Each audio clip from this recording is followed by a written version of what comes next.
Hello everyone. फिर से आपका स्वागत है मेघास हिंदी एकेडमी में।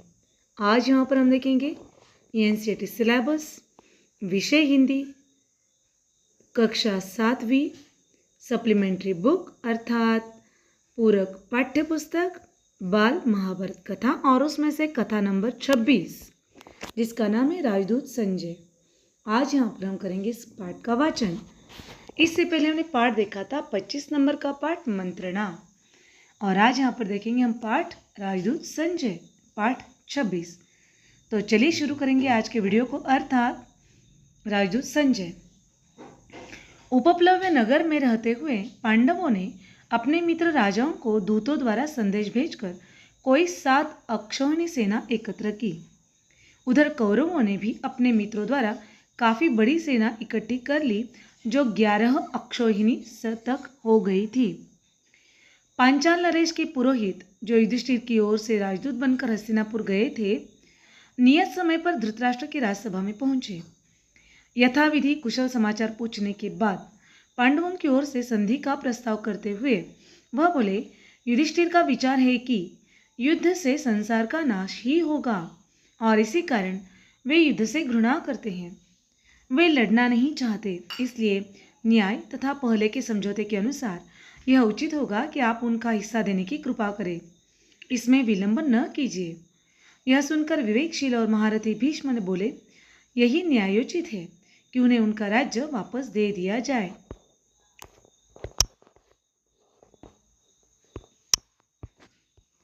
भीष्म की बात कर्ण को अप्रिय लगी। वह बड़े क्रोध के साथ भीष्म की बात काटकर दूत की ओर देखता हुआ बोला, 13वां बरस पूरा होने से पहले उन्होंने प्रतिज्ञा भंग करके अपने आप को प्रकट कर दिया है। इसलिए शर्त के अनुसार उनको फिर से 12 बरस के लिए वनवास भोगना पड़ेगा।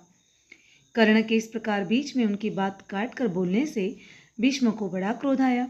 वह बोले, राधा पुत्र, तुम बेकार की बातें कर रहे हो। यदि हम युधिष्ठिर के दूत के कहे अनुसार संधि नहीं करेंगे तो निश्चय ही युद्ध छिड़ जाएगा और उसमें दुर्योधन आदि सबको पराजित होकर मृत्यु के मुंह में जाना पड़ेगा। भीष्म की बातों से सभा में खलबली मचते देखकर धृतराष्ट्र बोले, सारे संसार की भलाई को ध्यान में रखकर मैंने यह निश्चय किया है कि अपनी तरफ से संजय को दूत बनाकर पांडवों के पास भेजा जाए। फिर धृतराष्ट्र ने संजय को बुलाकर कहा, संजय, तुम पांडुपुत्रों के पास जाओ। वहाँ श्री कृष्ण, सात्यकी, विराट आदि राजाओं से भी कहना कि मैंने सप्रेम उन सबकी कुशल पूछी है।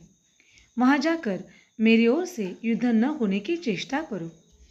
संजय उपप्लव्य को रवाना हो गए। वहाँ पहुंचकर युधिष्ठिर की सभा में सबको विधिवत प्रणाम करके बोले, धर्मराज, महाराज धृतराष्ट्र ने आपकी कुशल पूछी है और कहा है कि वह युद्ध की बात नहीं करना चाहते, वह तो आपकी मित्रता चाहते हैं।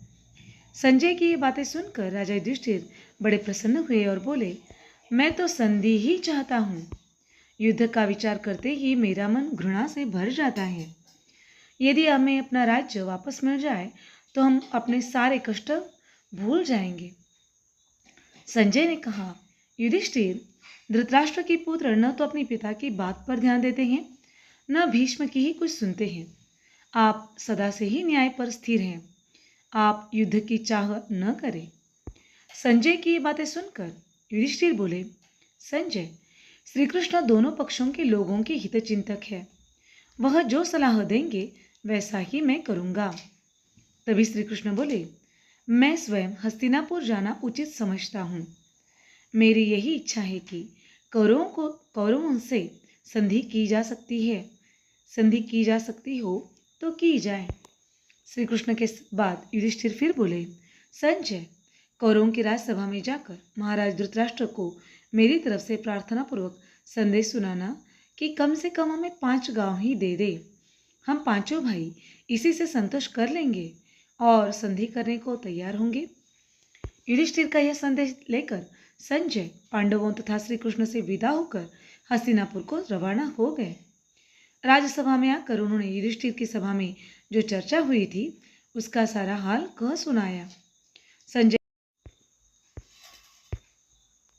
संजय के इस प्रकार कहने पर भीष्म दुर्योधन को दोबारा समझाने के बाद धृतराष्ट्र से बोले, राजन, कर्ण बार बार यही दम भर रहा है कि खत्म कर डालूंगा, किंतु मैं कहता हूं कि पांडवों की शक्ति का 16वां हिस्सा भी उसमें नहीं है।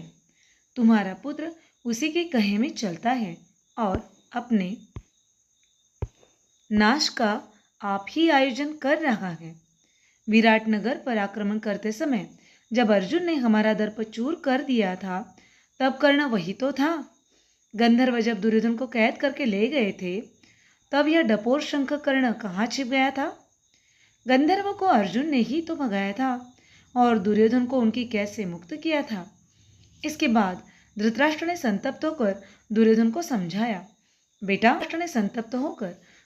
समझाया, बेटा, भीष्म पितामह जो कहते हैं वही करने योग्य है। युद्ध न होने दो, संधि करना ही उचित है। दुर्योधन जो यह सब बातें सुन रहा था, उठा और अपने पिता को साहस बंधाता हुआ बोला, पिताजी, आप भी कैसे भोले हैं, जो यह भी नहीं समझते कि स्वयं युधिष्ठिर हमारा सैन्य बल देखकर घबरा उठे हैं और इसी कारण आधे राज्य की बात छोड़कर अब केवल 5 गांवों की याचना कर रहे हैं। क्या उनकी इस 5 गांव वाली मांग से यह सिद्ध नहीं होता कि हमारी 11 अक्षौहिणी सेना देखकर युधिष्ठिर के मन में भय उत्पन्न हो गया है? इतने पर भी आपको हमारी विजय के बारे में संदेह हो रहा है? यह बड़े आश्चर्य की बात है। धृतराष्ट्र ने समझाते हुए कहा, बेटा, जब 5 गांव देने से ही युद्ध टलता है तो बाज आओ युद्ध से। तुम्हारे पास तो फिर भी पूरा का पूरा राज्य रह जाता है। अब हट न करो। लेकिन इस उपदेश से दुर्योधन चिढ़ गया और बोला, मैं तो सुई की नोक के बराबर भूमि भी पांडवों को नहीं देना चाहता हूँ। आपकी जो इच्छा हो करें। अब इसका फैसला युद्ध भूमि में ही होगा। यह कहता कहता दुर्योधन उठ खड़ा हुआ और बाहर चला आया। सभा में खलबली मच गई और इस गड़बड़ी में सभा भंग हो गई। इधर संजय के उपप्लव्य से रवाना हो जाने के बाद युधिष्ठिर श्री कृष्ण से बोले, वासुदेव, संजय तो महाराज धृतराष्ट्र के मानो दूसरे प्राण हैं। उनकी बातों से मुझे महाराज के मन की बात स्पष्ट रूप से मालूम हो गई है। मैंने तो कहला भेजा है कि मैं तो केवल 5 गांवों से ही संतोष कर लूँगा, किंतु ऐसा लगता है कि वे दुष्ट इतना भी देने को तैयार नहीं होंगे। इस बारे में अब आप ही सलाह दे सकते हैं। युधिष्ठिर की बातें सुनकर श्री कृष्ण ने कहा, युधिष्ठिर, मैंने भी एक बार स्वयं हस्तिनापुर जाने का इरादा कर लिया है। तुम लोगों के स्वत्वों को युद्ध से बचाने की चेष्टा करूंगा। यदि मैं सफल हुआ तो इससे सारे संसार का कल्याण ही होगा। युधिष्ठिर ने कहा, श्री कृष्ण, मुझे लगता है कि आप वहां न जाएं। दुर्योधन का कोई ठिकाना नहीं है कि वह कब क्या कर बैठे। मुझे भय है कि कहीं वह आप पर ही प्रहार न कर दे। श्री कृष्ण बोले, धर्मपुत्र, मैं दुर्योधन से भली भांति परिचित हूँ, फिर भी हमें प्रयत्न करना ही चाहिए। किसी के यह कहने की गुंजाइश ही मैं नहीं रखना चाहता कि मुझे शांति स्थापित करने का जो प्रयास करना चाहिए था वह नहीं किया, इसलिए मेरा तो जाना ठीक ही होगा। इतना कहकर श्री कृष्ण हस्तिनापुर के लिए विदा हुए। आज हमने यहाँ पर देखा पाठ 26, राजदूत संजय। 25वां था मंत्रणा, जब युद्ध के लिए बातचीत की गई। 26 से राजदूत संजय जो हस्तिनापुर की ओर से युधिष्ठिर के यहाँ आया था। हर एक कोशिश की गई कि महाभारत का युद्ध रोकने के लिए। इसके आगे भी ऐसी कोशिश की जाएगी, कृष्ण को दूत बनाकर भेजा जाएगा। तो देखेंगे आगे क्या क्या होता है। नई नई घटनाओं के साथ महाभारत निश्चित रूप से आप बहुत ही अच्छी तरह सुनना चाहोगे। तो ऐसी नई नई कहानियों के साथ आपसे बार बार मिलते रहेंगे। तब तक इस वीडियो को लाइक कीजिए, चैनल को सब्सक्राइब कीजिए, कमेंट बॉक्स में अपने कमेंट लिखना ना भूलें और हाँ, बेल आइकन का बटन दबाना ना भूलें ताकि कोई भी नया वीडियो सबसे पहले आपको मिले। और हाँ, अपने दोस्तों के साथ इस वीडियो को ज़्यादा से ज़्यादा शेयर करें ताकि रामायण और महाभारत जैसी महान कहानियाँ वो भी जान सके। तो पढ़ते रहिए, खुश रहिए, स्वस्थ रहिए। धन्यवाद।